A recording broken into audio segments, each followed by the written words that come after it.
राम नाम की लूट है, लूटी जाते लूट, पीछे फिर पछताओगे, हे प्राण जहांगे छूट।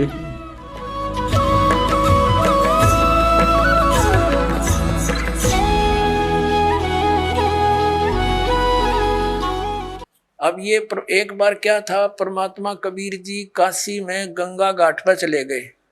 गंगा का एक घाट बना हुआ है, वहां पर ये ब्राह्मण लोग सूर्य को यानी ऐसे सूर्य की तरफ मुंह करके गंगा से जल उठावें और वहीं डाल दें। कबीर साहब बढ़कर उसमें गंगा में घुटनों पानी में और ऐसे नौकरन लगे, गंगा के जल को पटरी पर फेंक रहे पूरी स्पीड तक। अब वो सारे पंडित जी अपना काम छोड़ के कबीर साहब की ओर देखने लगे। कहने लगे, वो कबीर ये क्या कर रहा तू? कबीर जी बोले, आप क्या कर रहे हो? मैंने ना पूछा, तुम क्यों पूछ रहे हो मेरे से? पहले आप बताओ आप क्या कर रहे हो? कि हम अपने पितरों को स्वर्ग में जल भेज रहे हैं। ये हम यहां जल डाल रहे हैं ना, ऐसे मंत्र बोलकर, ऐसे सूर्य की तरफ मुकर के, ये वहां स्वर्ग में हमारे भूखे प्यासे पितरों को जल प्राप्त होगा। परमात्मा बोला, मैंने एक बगीची लगा रखी अपनी झोपड़ी के आगे और मैं उस बगीची को सींच रहा हूं। फिर मंड के करड़े हो गए। तो वो कहने लगे, रे भोले आदमी, इतनी दूर कैसे जाएगा जल? ये तो यहीं पड़ा है। वो तेरी झोपड़ी के आगे बगीची जो छोटी सी लगा रखी, वो कैसे सिंचाई होगी इससे? कि एक लाखों किलोमीटर दूर, मील दूर तुम्हारे पितरों को स्वर्ग में ये पानी मिल सकता है, तो ये 2 किलोमीटर पर क्या दिक्कत आएगी इसको?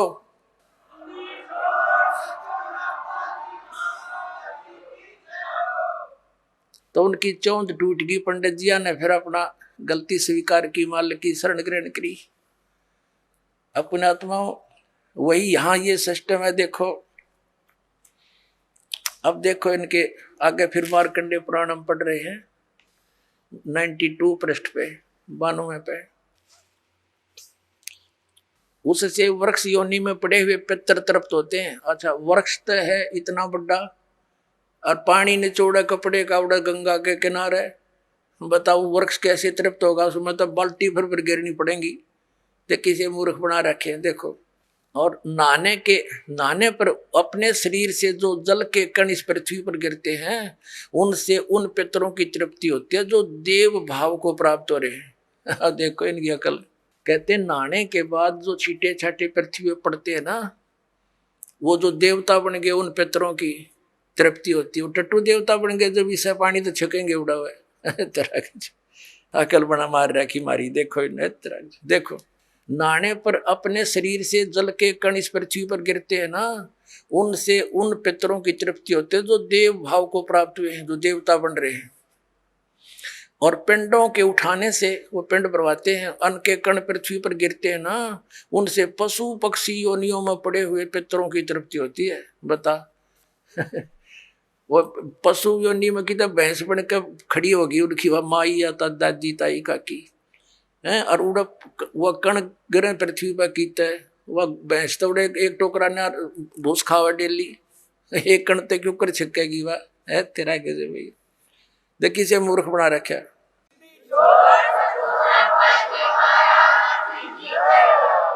अब देखो, कुल में बालक जो श्राद्ध कर्म योग्य होकर संस्कार से वंचित रह गए, यानी बचपन में मर गए, श्राद्ध करे नहीं, तो वे बिखरे हुए अन्न और ये समाज जन के जल को ग्रहण करते हैं। ब्राह्मण लोग भोजन करने के बाद हाथ मुंह धोते हैं और चरणों का प्रक्षालन करते हैं, तो उस जल से भी अनन्य पितरों की तृप्ति होती है। बेटा, उत्तम विधि से श्राद्ध करने वाले पुरुषों के अन्य पितर यदि दूसरी योनियों में चले गए हों, तो भी श्राद्ध से उन्हें बड़ी तृप्ति होती है। अनन्य उपार्जित धन से जो श्राद्ध किया जाता है, उससे चंडाल आदि योनि में पड़े पितर तृप्त होते हैं। अब जो भूत प्रेत पितर कितने वृक्ष बन गए, कोई भैंस बना खड़ा है, कितने कोई काटड़ा बन रहा है, इन्हों के वो भी तृप्त होंगे, वो थोड़े छक्के 2-2 दड़ी खाओ एक कब जब पेट भरे। एक बार आदरणीय गरीबदास साहिब जी गांव छुडानी में हुए, जिनको परमात्मा मिले थे और सचखंड ले जाकर वापस छोड़ा था, उन्होंने फिर ये ज्ञान दिया। एक उनका शिष्य था किसान, और वो गरीबदास साहिब जी के पास बहुत समय बैठता था, प्रतिदिन सत्संग सुनता था, दिन में विचार सुनते रहते थे, बैठ जाते थे। तो वो एक दिन नहीं आया। गरीबदास जी ने पूछा, भाई कल क्यों नहीं आया? अगले दिन जब वो पहुंचा, उसने बताया कि महाराज जी कल मेरी माँ का श्राद्ध था और हमारे गुरुजी वो पंडित जी आए थे, उन्होंने श्राद्ध श्रुत निकाला, उसमें सारा दिन बिजी रहा मैं। कहा अच्छा भाई। फिर कहने लगा जी कल भी नहीं आने पाऊंगा मैं। पर गरीबदास जी ने पूछा कल क्या बात है? कि कल मेरे पिताजी का श्राद्ध है। कहा अच्छा। परमात्मा पहले भी बहुत समझाते थे गरीबदास साहिब जी, लेकिन हमारी बुद्धि इतना काम नहीं करती, हम संसार के व्यवहार को घड़ा में तो देते हैं। तो कभी गरीबदास जी ने कहा भी एक काम करना बेटा, जब तेरे पिता का श्राद्ध निकाल ले तुम्हारे वो ब्राह्मण जी, उसके बाद 2 व्यक्तियों का खाना ले आना यहाँ पर। अब उस व्यक्ति ने सोचा गुरुजी अपने लिए मंगाते होंगे।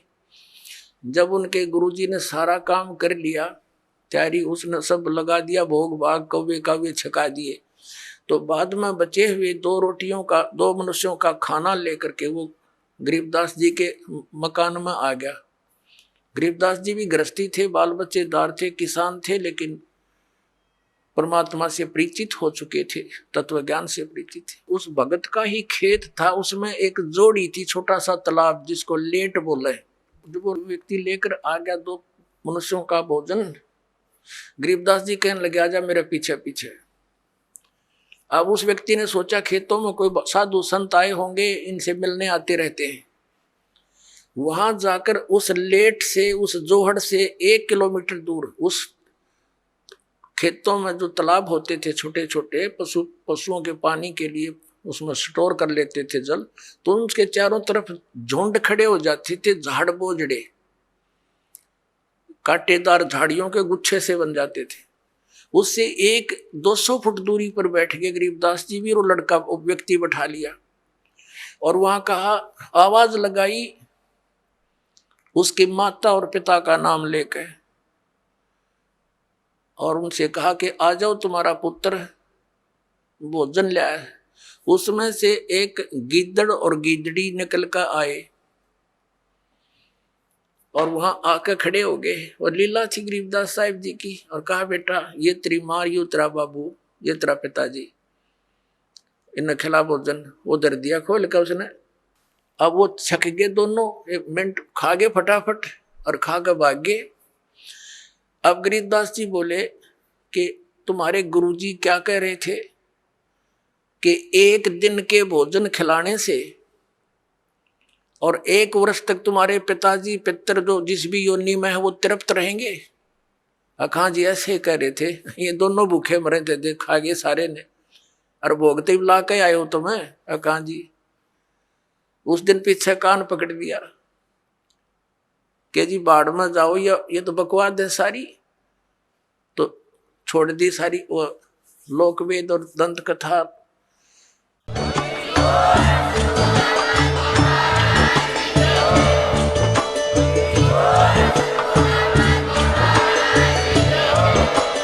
आप सुन रहे थे जगत गुरु तत्वदर्शी संत रामपाल जी महाराज जी के मंगल प्रवचन। अधिक जानकारी के लिए विजिट कीजिए हमारी वेबसाइट www.jagatgururampalji.org। संत रामपाल जी महाराज जी के शुभ आशीर्वाद से पूरे विश्व भर में 500 से भी ज्यादा नाम दीक्षा केंद्र हैं, जिन पर संत रामपाल जी महाराज जी द्वारा ऑनलाइन निशुल्क नाम दीक्षा दी जा रही है। अपने नजदीकी नाम दीक्षा केंद्र का पता करने के लिए संपर्क करें 8222880541।